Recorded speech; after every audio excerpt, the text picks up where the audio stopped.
Selamat sore semuanya, selamat datang beribadah di Gereja Anugerah Bethesda Unlimited Movement dan banyak berkat minggu ini. Yang bersuara cuma satu.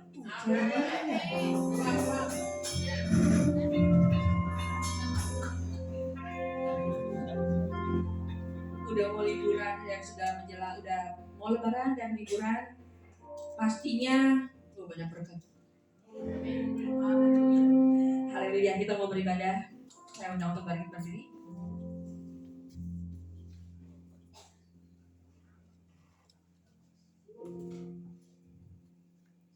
Segala puji dan syukur Tuhan kami naikkan dalam hadirat-Mu yang kudus.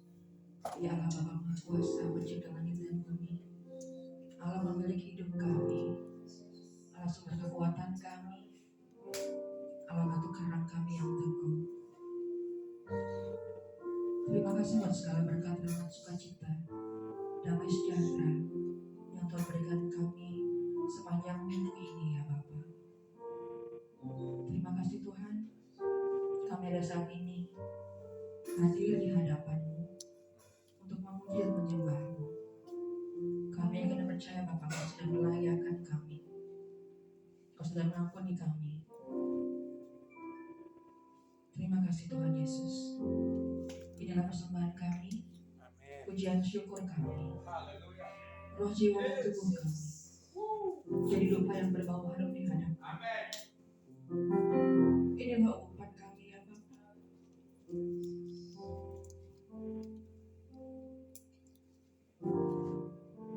Terima kasih Tuhan Yesus. Terima kasih. Terima kasih Kau baik. Kami siap untuk memuji dan menyembah Tuhan di dalam nama Tuhan Yesus Kristus. Mari bersama kita naikkan doa yang Tuhan ajarkan.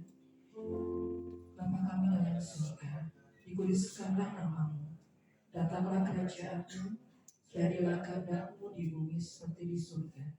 Berikanlah kami pada hari ini makanan kami yang secukupnya, dan ampunilah kami akan kesalahan kami, seperti kami juga mengampuni orang yang bersalah kepada kami.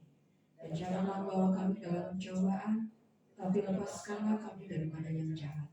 Karena Engkau-lah yang mempunyai kerajaan, dan kuasa, dan kemuliaan, sampai selama-lamanya. Amin.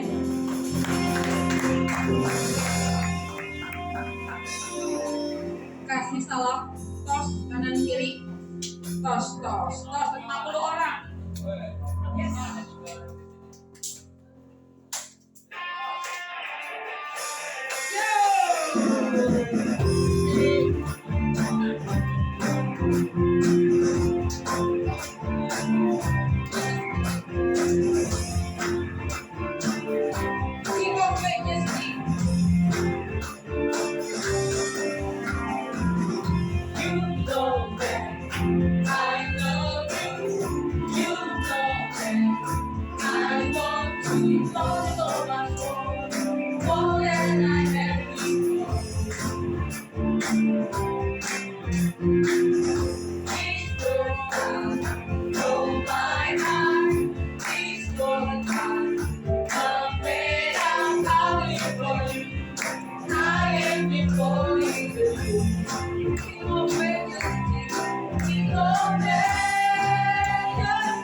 Cause praise is the water my enemies drown.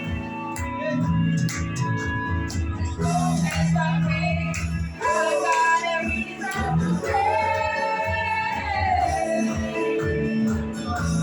Oh my soul, praise. Oh my soul, I praise when I'm feeling, I praise when I'm low. I praise 'cause I know you're here in control. I praise my Maker all the time. My praise is the sound that reaches Jericho down. As long as I'm breathing, I've got a reason to praise. Oh my soul, praise. Oh my soul. I won't be quiet, God is alive, so how could I keep it inside? Praise, oh my soul.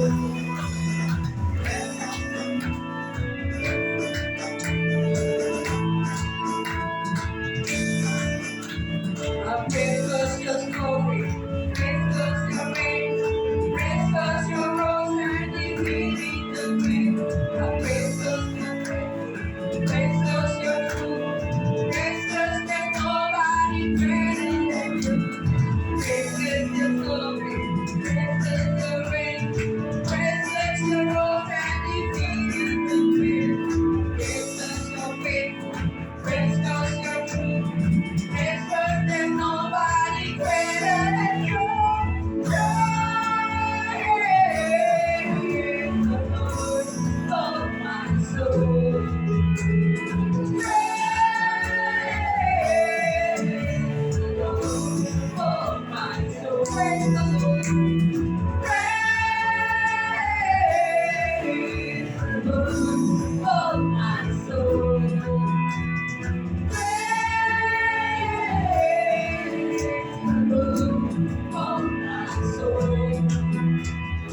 I won't be quiet. My God is alive. How could I keep it?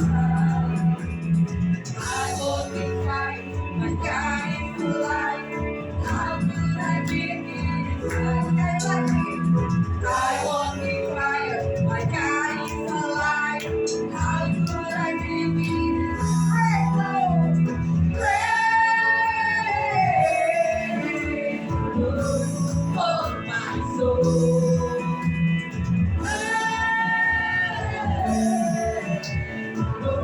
oh my soul.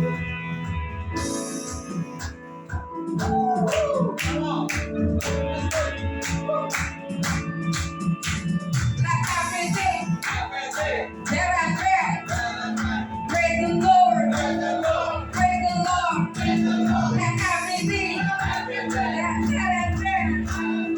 Praise the Lord, praise the Lord, praise the Lord. Like everything, there and there.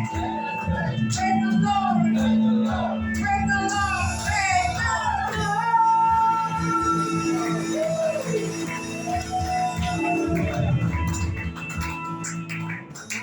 Puji Tuhan, ini lagu baru pertama kali kita bawain. Rada-rada susah. Susah kan bahasa Inggris, tapi boleh silakan duduk sambil belajar ya. Lagu baru memuji Tuhan.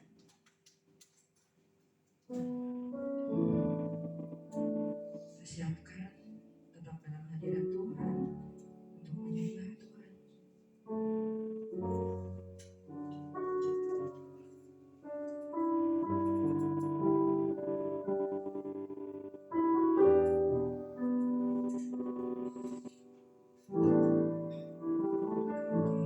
Tidak takut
Mari saya undang bangkit berdiri.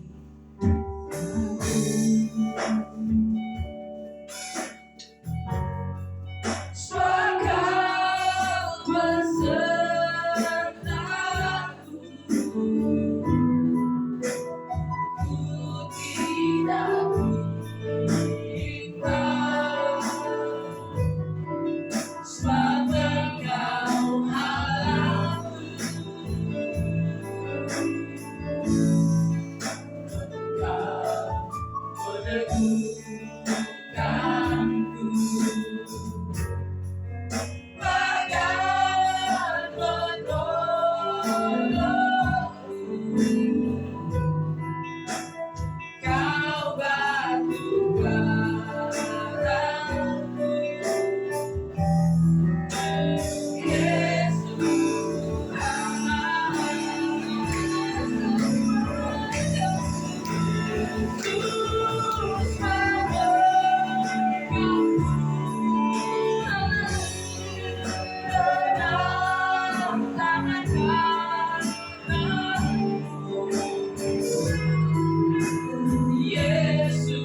hanya satu pribadi yang kami puji, kami tinggikan di tempat ini.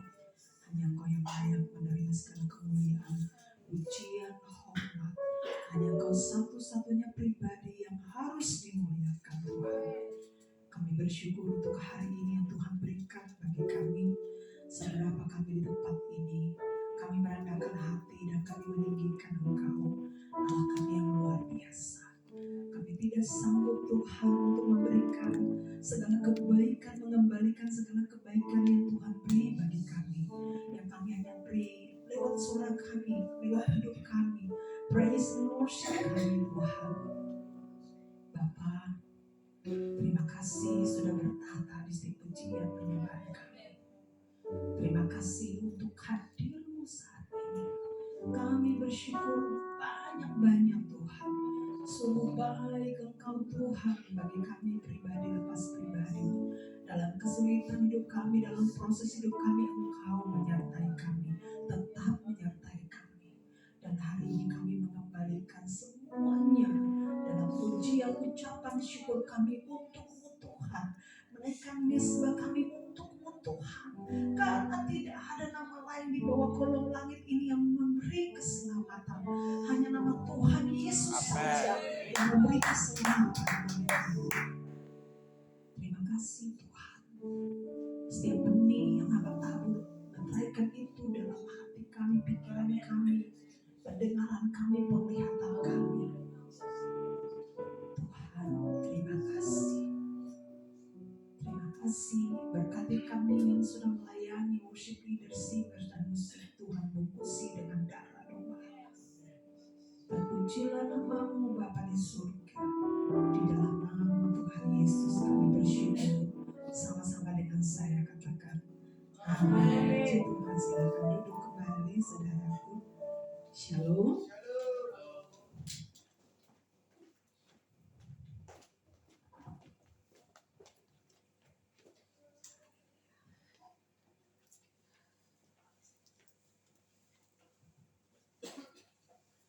Hari ini kita tidak banyak, tapi hari ini saya imani bahwa kita memberi penyembahan kita yang terbaik bagi Tuhan. Ini bentuk dari kerendahan hati kita sama Tuhan. Betapa dari hari lepas hari saudara dan saya tetap tahu diri di hadapan Tuhan. Salah, kita cepat-cepat minta ampun. Ada proses hidup, bahkan ada perjalanan yang berat. Mungkin di antara kita saya tidak tahu banyak sekali pergumulan, tapi saya benar-benar merasakan bagaimana Tuhan menyertai saudara dan saya dalam segala kekurangan dan keterbatasan. Juga tetap Tuhan di situ buat kita. Amin. Yang susah memegang tangan, percaya Tuhan menyertai saudara. Amin. Baik saudara, hari ini kita akan sama-sama buka firman Tuhan. Saya akan baca, saya akan membagikan sedikit berkat buat saudara-saudara semua tentang kerendahan hati. Mungkin saudara-saudara juga udah tahu apa sih kerendahan hati. Rendah hati itu merupakan sebuah sikap yang ditujukan kita kepada Allah. Amin. Jadi kesadaran saudara dan saya untuk selalu tunduk dan sadar. Saya selalu mengatakan sadar diri, tahu diri bahwa Yesus itu sudah nyelamatin kita, bahwa Yesus itu sudah melakukan banyak hal untuk dulu sampai sekarang ini untuk semua orang. Bahkan bagian firman Tuhan bilang untuk semua orang di seluruh dunia Dia datang untuk menebus. Jadi yang kemarin sudah kita bahas bahwa tebusan Tuhan melakukannya bukan main-main, tapi Tuhan sangat serius untuk saudara dan saya, sehingga darahnya bisa tercurah.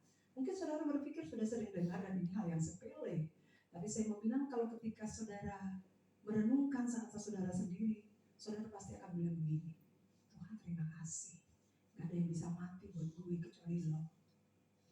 Amin. Itu sikap kerendahan hati saudara. Dan saya mau bawa kita untuk sepakat sama-sama dengan saya bahwa kerendahan hati itu butuh sebuah komitmen. Amin. Kerendahan hati itu butuh komitmen. Bahkan kita yang manusia yang sudah ditebus kita ini terbatas, sangat-sangat terbatas. Terbatas dalam banyak hal. Tanpa kita sadari kita ini terbatas. Tanpa kita sadari kita terbatas. Untuk itu kita butuh manusia, orang lain, dan yang paling penting dari itu kita butuh Tuhan. Dan sepakat dengan saya, sama-sama saya bilang bahwa secara otomatis keterbatasan kita itu, kita membutuhkan Tuhan dan kita membutuhkan manusia. Dan ini tidak bisa dipisahkan, saudara. Makanya kenapa Tuhan menjadikan Adam dan Hawa, kemudian Tuhan menyuruh untuk beranak cucu. Supaya mereka saling membantu, saling melindungi, ada keterikatan di sana. Nah, apa sih yang saya maksud dengan kerendahan hati ini, saudara? Coba sama-sama kita buka di Amsal 3 ayat 34.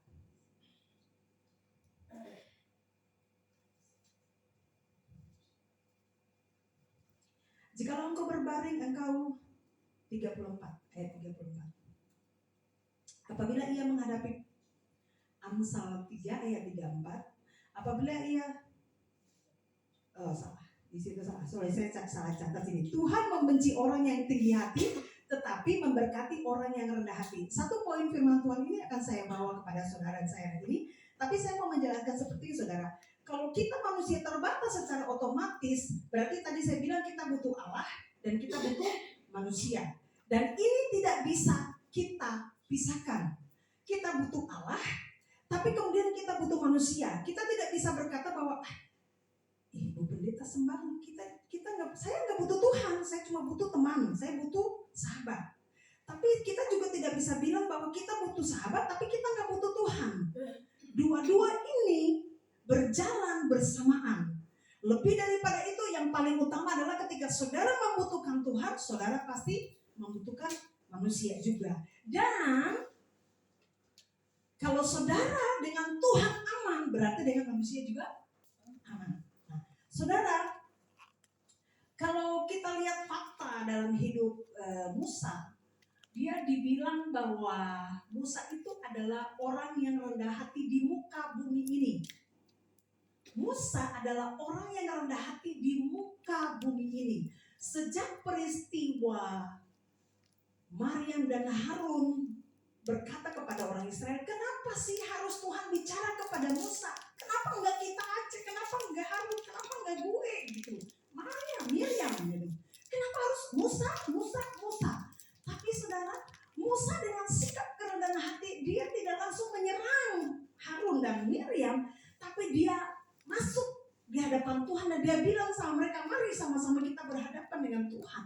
Lalu saudara, ternyata di situ Tuhan bicara untuk Harun dan Musa dengan Miriam bahwa jika aku sudah memakai Musa, karena yang aku lihat adalah hanya Musa yang rendah hati di muka bumi ini, jadi segala perkataanku aku berikan kepada dia. Jadi saat ini aku lagi memakai dia, bukan kamu. Seperti itu. Nah, ini saya sebut sebagai bagian dari kerendahan hati. Efek dari kerendahan hati adalah Tuhan memakai Musa. Segala sesuatu yang diilhamkan kepada orang Israel harus melalui Musa, tidak melalui siapa-siapa. Tuhan bisa melakukan hal yang sama buat saudara dan saya ketika kita rendah hati. Tuhan bisa memakai saudara dan saya di mana saja ketika kita rendah hati. Nah, ciri-ciri orang rendah hati dan apa manfaat ketika kita rendah hati? Banyak, saudara.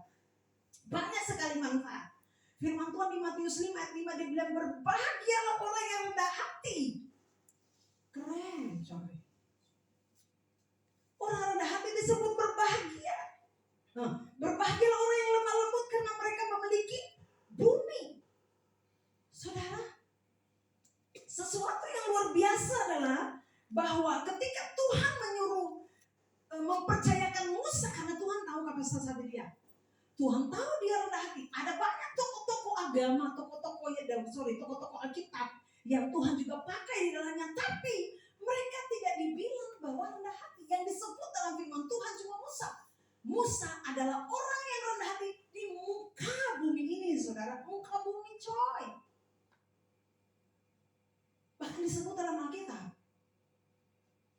Saya membayangkan kalau dunia ini contoh ini hayalan ya. Ini jangan sampai saudara mengambil ini sebagai teologi, salah. Saya cuma menghayal seperti begini. Seandainya bumi ini hancur, tsunami lah ya. Kemudian Alkitab baru muncul. Saudara dan saya atau bagian dari kita di antara kita, misalkan Yafet lah. Yafet adalah orang yang rendah hati di muka bumi ini. Keren. Keren. Tapi dia udah nggak ada. Namanya disebut keren. Musa disebut udah nggak ada. Tapi dia adalah Tuhan. Dia adalah orang yang rendah hati. Semua hal yang Tuhan menyampaikan kepada bangsa Israel, Tuhan lakukan melalui Musa. Saudara, saya bisa ada di titik ini kalau kita rendah hati. Nah, saudara, tadi saya bilang manfaat dari rendah hati sebenarnya banyak. Ketika saya merenungkan firman Tuhan ini, saya jadi ingat dengan ada sebuah cerita lucu, saudara. Jadi ada beberapa orang yang suka soal sepatu, tahu ya, penjahit sepatu.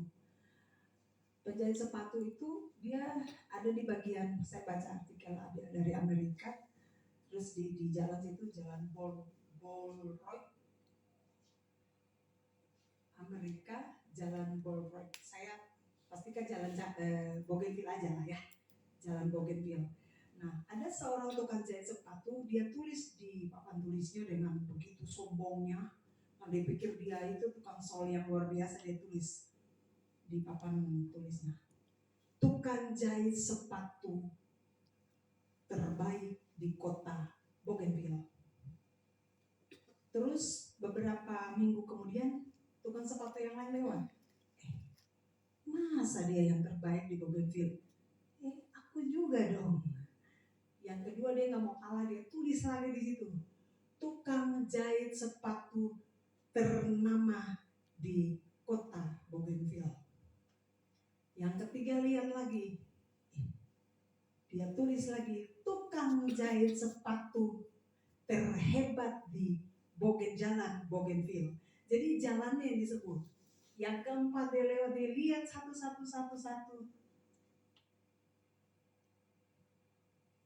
Yang keempat bilang tukang jahit sepatu terhebat di Amerika, karena jalan itu di Amerika. Yang ketiga 1, 2, 3 ngerasa kalah. Salah sebut kita ini. Kita bilang Bougainville di Amerika, mati sudah kita. Karena itu mempengaruhi mereka, saudara. Siapa yang masuk ke situ itu berpengaruh. Ternyata ada yang kelima, saudara. Yang kelima datang, dia tulis begini, tukang jahit sepatu terhebat di muka bumi. Siapa mau lawan? Nggak ada yang lawan orang di muka bumi. Gitu. Nah, saudara, dari 5 orang ini saya pelajari ternyata ini persaingan yang tidak baik. Ada sebuah kesombongan yang mereka pertontonkan. Ada sebuah iri hati di sana yang mereka pertontonkan, dan itu tidak baik, sangat tidak baik. Nah, saya ketika baca ini saya gini, ternyata itu nggak asik. Sombong itu nggak asik, angkuh itu nggak asik. Amin. Sombong itu tidak asik, angkuh tidak asik, iri hati tidak asik. Terkadang kita merasa diri kita tuh lebih penting. Mungkin saudara hari ini tidak butuh firman Tuhan ini, tapi saya mau katakan kepada saudara, ini bekal. Ini bekal. Kita akan tiap hari ketemu dengan orang-orang yang menyentuh kita.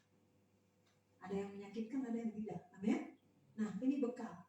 Nah, terkadang kita ketemu dengan orang angkuh yang merasa diri pintar, merasa diri saya oke, saya lebih dari ini, saya lebih dari A, saya lebih dari B dan C dan, tapi dia lupa bahwa ada orang yang lebih dari dia lagi. Makanya saya bilang tiap hari kita itu harus upgrade diri, tahu diri, sadar diri bahwa kita tidak ada apa-apa. Kasih karunia saja ini, nggak ada apa-apa, nggak ada. Kalau mau bilang nilai kita cuma 1, berharga di mata Tuhan, selesai.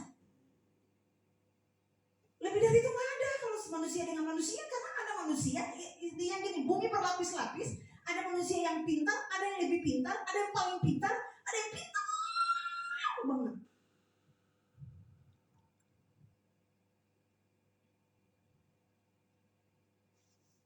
Jadi dalam hidup ini saudara dan saya harus terus stay untuk tetap rendah hati. Karena orang yang rendah hati itu mudah dipakai Tuhan. Orang yang rendah hati harus tahu diri, harus sadar diri, harus benar-benar tidak egois. Saya kemarin menemukan ada satu orang, saya mau bilang ibu, sebenarnya belum juga. Dia menelepon saya, belum menelepon tapi dia WA dulu. Dia WA begitu panjang, kemudian dia telepon. Dan cerita di situ menyatakan bahwa dia tidak salah dalam segala hal, dia merasa dia tidak salah. Saudara, saya langsung kuping saya langsung seperti kayak subtitle gitu loh, menerjemahkan apa yang dia ngomong. Nah, kalau dia nggak mengakui dia salah, terus siapa yang benar? Siapa yang salah? Kan gitu. Nah, terus saudara, saya bilang sama dia, ibu punya anak berapa? 4. Suami 1. Oh, saya kira 3. Saya bercanda dia sebenarnya. Padahal saya nggak tahu sih. Biasa kita coba bercanda. Terus saya bilang begini. Sebenarnya hal yang paling mudah untuk kamu lakukan, yang ibu harus lakukan adalah rendah hati saja. Semua yang masuk ke ibu, dia mau berupa sampah atau apa semua, biarkan itu menjadi pupuk. Semua sampah, semua kotoran yang suami kasih ke ibu, anak-anak kasih ke ibu, jangan berantem di situ. Biarkan semua masalah itu jadi pupuk buat ibu. Karena terkadang saya sudah ngomong ke beberapa orang, terkadang pupuk itu bisa menyuburkan hidup kita. Contoh, pupuk Korea. Kalau kita taruh di tanaman itu bertumbuh banyak. Nah, terkadang Tuhan mengizinkan orang melakukan apa aja untuk kita. Tapi justru masalah itu yang ocehan, orang cerita, orang keangkuhan, orang datang kepada kita, kesombongan orang, sampai harga dasar saja mau makan kita. Gue ini loh, katakan dia gitu. Justru saudara harus tangkap ini. Itu menjadi pupuk buat saudara maju dalam Tuhan. Subur dalam Tuhan. Jadi kalau ada orang yang membuat saudara seperti begitu, ambil, makan, telan, bilang aja pupuk. Jadikan itu sebagai pupuk buat saudara dan saya.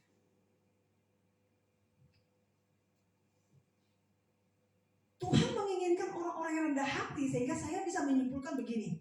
Rendah hati adalah sebuah sikap yang bijak, supaya di mana saja saudara dan saya berada, kita juga bijak untuk menentukan segala sikap kita. Jadi rendah hati adalah sikap bijak di mana saudara dan saya berada, kita memposisikan diri sebagai orang yang bijak di tengah-tengah orang yang tidak bijak. Sudah paham ya? Saya ulangi. Saya menyimpulkan bahwa rendah hati itu adalah sebuah sikap yang bijak atau sebuah tindakan yang bijak ketika saudara memposisikan saudara punya diri di mana saja berada, dengan siapa saudara berada, dan saudara tidak merasa saudara penting di situ, saudara tidak merasa saudara itu adalah bos, saudara tidak merasa bahwa saudara itu bisa, saudara juga tidak merasa bahwa saudara itu kuat. Tapi Tuhan di atas segalanya. Bahkan di hadapan sesama manusia pun, saudara bisa memposisikan diri sebagai orang yang takut akan Tuhan. Artinya apa? Impartasi dari orang yang takut Tuhan adalah mempertontonkan lagi-lagi kehidupan yang manis itu. Tidak angkuh, tidak sombong, tidak merasa diri pintar, tadi saya ulangi lagi. Tidak merasa bahwa saudara lebih penting dari orang lain dan sebagainya. Tetapi harus saling mendahulukan, harus saling mengasihi, harus saling terbuka. Tanda kutip saudara ya, tanda kutip. Jangan terbuka salah sasaran, bahaya saudara. Nah, kemudian saudara, tadi saya bilang dari awal bahwa ada manfaat dari kerendahan hati. Manfaat dari kerendahan hati itu, saya percaya bahwa saudara akan mengalami ketenangan. Ketika orang memagari diri untuk tidak egois, orang memagari diri untuk tidak angkuh, tidak sombong, orang memagari diri untuk tidak merasa diri lebih dari orang lain, dan saya kaya lo miskin, tidak ada kelas gitu. Orang memagari diri dari segala sesuatu yang membuat sehingga dia tinggi hati. Lawan kata dari rendah hati adalah tinggi hati. Ya. Jadi ketika orang itu memagari diri untuk tidak tinggi hati, maka ada manfaatnya saudara. Manfaatnya adalah saudara akan hidup tenang. Di antara saudara dan Tuhan aman, di antara saudara dan manusia aman. Selesai sampai di situ. Berarti kehidupan saudara akan berjalan makin hari makin baik. Itu efek manfaat dari saudara rendah hati. Karena firman Tuhan bilang orang yang angkuh akan jatuh. Orang yang rendah hati akan dihormati.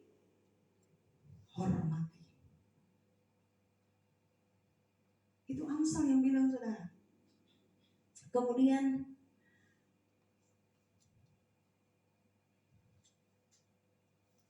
saya juga imani bahwa ketika saudara dan saya, tadi saya bilang lawan dari rendah hati adalah tinggi hati. Ketika saudara dan saya ada di sesekali gitu, ada di posisi yang ingin tinggi hati gitu, kayak pengen tinggi hati dikit ego dikit sombong dikit gitu. Ketika saudara ada di titik ini dan tidak bisa menguasai diri, maka saya percaya, sangat percaya bahwa saat itulah saudara lupa sama Tuhan.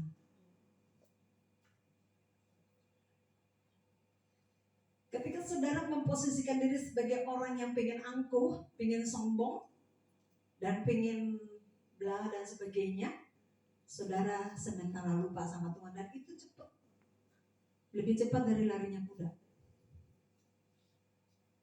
Saudara bakal lupa sampai Tuhan hajar, baru saudara ingat. Ternyata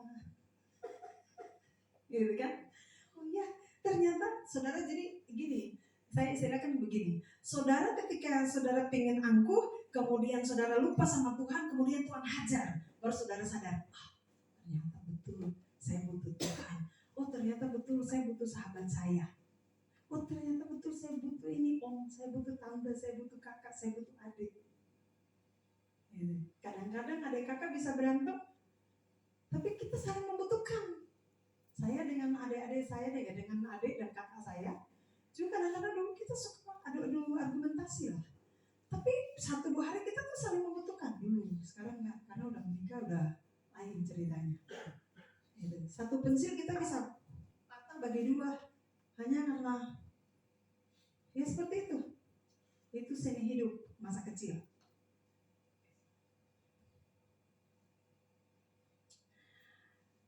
Saudara, kerendahan hati akan memunculkan kualitas hidup seseorang. Amin. Jadi saudara perhatikan aja, kalau orang yang rendah hati itu dia tidak ego, juga dia suka mengakui kesalahan. Jadi kalau saudara lihat ada orang yang datang dan minta maaf kepada saudara, berarti itu ciri-ciri orang rendah hati. Tapi kalau orang yang sudah lakukan kesalahan terus kemudian dia nggak datang atau dia nggak merasa diri dia nggak benar, itu ciri-ciri orangnya ego ya.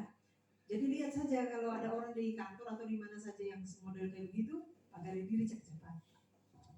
Kemudian saudara, rendah hati itu tidak ego, tidak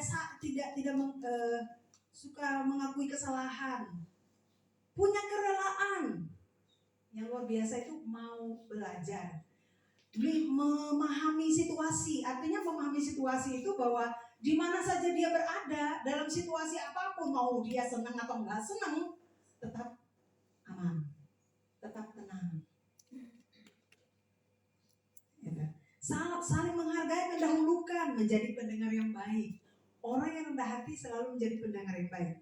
Jangan sampai saudara, suami istri duduk di depan orang yang sementara curhat. Suami istri lagi, suami belum selesai ngomong, istri sudah timpa. Jadi orang yang di depan pada bingung, kita mendengar istri atau suami? Kayak gitu ya. Nah, orang yang rendah hati pendengar yang baik. Orang yang rendah hati mendahulukan orang lain. Dan yang terakhir, orang yang merendah hati ciri-cirinya adalah mampu menguasai diri. Orang yang rendah hati mampu menguasai diri. Nah, itu tadi saya sebut itu manfaat dari rendah hati dan ciri-ciri dari orang rendah hati. Nah, Matius 5 ayat 5, kenapa dia bilang bahwa mengapa disebut berbahagia orang-orang yang rendah hati? Karena di dalam kerendahan hati ada janji-janji Tuhan yang luar biasa. Karena dalam setiap proses perjalanan hidup saudara dan saya, ada janji Tuhan di sana. Efek dari orang yang rendah hati adalah janji-janji Tuhan digenapi seperti dalam Mazmur 29 ayat 9, karena dalam setiap proses hidup ada penyertaan Tuhan, sehingga Tuhan bilang, aku akan membimbing orang yang rendah hati dan mengajar mereka dengan segala kehendaknya. Kemudian Mazmur 37 berkata, orang yang rendah hati akan menikmati kemakmuran yang melimpah. Lalu Mazmur juga berkata, Tuhan memberi kemenangan kepada orang yang rendah hati. Jadi saudara, saya berharap saudara dan saya tetap fokus kepada satu hal ini, yaitu hidup saudara dan saya harus tetap rendah hati. Karena apa? Di dalam kerendahan hati itu ada penyertaan Tuhan yang luar biasa. Ada janji Tuhan yang perfect buat saudara dan saya, dan tidak pernah Tuhan abaikan satu detik pun. Enggak. Tetap janji Tuhan itu akan berlangsung terus, berlanjut terus. Janji Tuhan itu dari waktu ke waktu dia akan genapi buat saudara saya. Yang penting tadi, tetap rendah hati. Kalau kita merasa, oh ya aku terlalu egois, turunin dikit saudara. Dia perlu beli itu apa sih yang biasa suhu apa sih? Termostat ya? Termometer. Nah, saudara pakai itu sebagai ukuran tiap hari. Saya rendah hati nggak pasang. Iya, belum. Turunin lagi saudara. Supaya saudara bisa rendah hati, renungkan firman Tuhan. Karena itu memang, kalau yang belum malas baca firman Tuhan, paling tidak Amsal kah, Mazmur kah, satu hari satu ayat saja mengajarkan saudara punya hidup. Jangan sampai saudara sibuk sampai lupa membaca firman Tuhan. Itu pedoman kita. Jangan sampai lupa. Karena ada janji Tuhan banyak di situ. Orang yang rendah hati saudara tunduk kepada otoritas Tuhan. Orang yang rendah hati dia tahu bergaul dengan Tuhan. Dia tahu dia harus melekat kepada pohon yang mana, pohon yang hidup atau pohon yang kering. Dan orang yang rendah hati tahu meresponi suara Tuhan.